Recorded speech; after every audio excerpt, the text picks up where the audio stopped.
C'est bon là. Ouais, c'est bon. Alors, ouais, vous avez encore des choses ou pas? Vous avez fini? Non, nous on a fini. Hein, d'accord, parce que j'ai noté plein de trucs au fur et à mesure. Oui, donc, on peut compléter.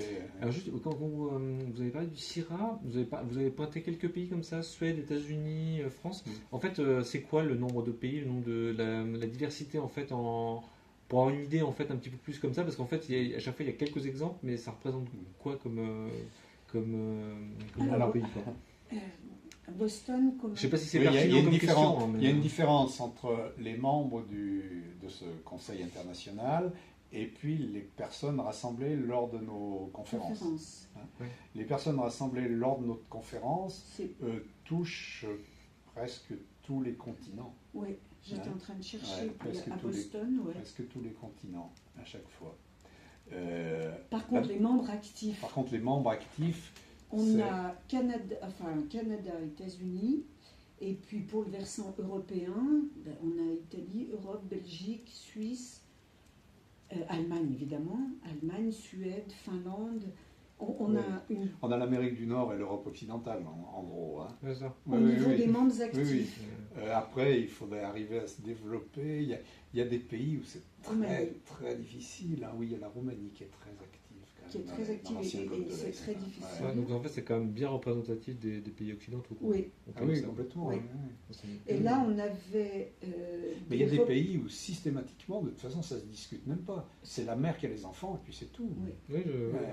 Il n'y a pas de réflexion autre possible. Après, il y a un pays comme le Mexique, par exemple, qui a donné une allocation maternité beaucoup plus élevée qu'en France, par exemple. Donc en fait, on ne peut pas non plus mettre tous les pays dans le même tableau. Il y en a qui font aussi plus attention à comment... Ah oui. Mais là, pour le moment, le CIRA, ça date de 2014. Donc il y avait avant des gens qui commençaient à mijoter pour que ça se monte. C'est une comparative aux enfants, il a 3 ans. Hein. Donc 3 ans, c'est un gamin, le CIRA. Il est encore attaché à sa mère. Il est encore attaché à sa mère et à l'Europe. Voilà. J'ai envie de dire, là, de plus en plus, dans les conférences, on arrive à toucher à la fois des personnes d'Afrique.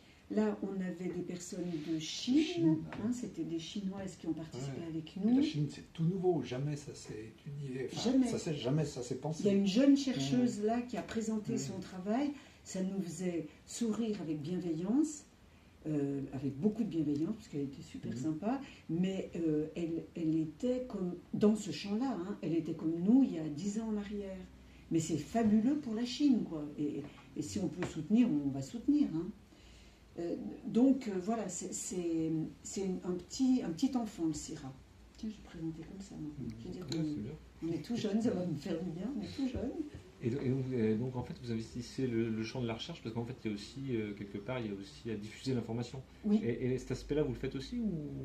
Parce que là, quand vous venez par exemple ici, vous diffusez l'information, mais est-ce que vous avez des... Une de nos fonctions, c'est de recueillir les recherches, donc c'est notre pôle recherche, pour les diffuser, et puis pour essayer de faire que ça discute et qu'éventuellement, en fonction des résultats de recherche, on incite et on donne, comme ils disent les Américains, les recommandations. Voilà, je ne trouvais plus le mot. Les recommandations aux politiques.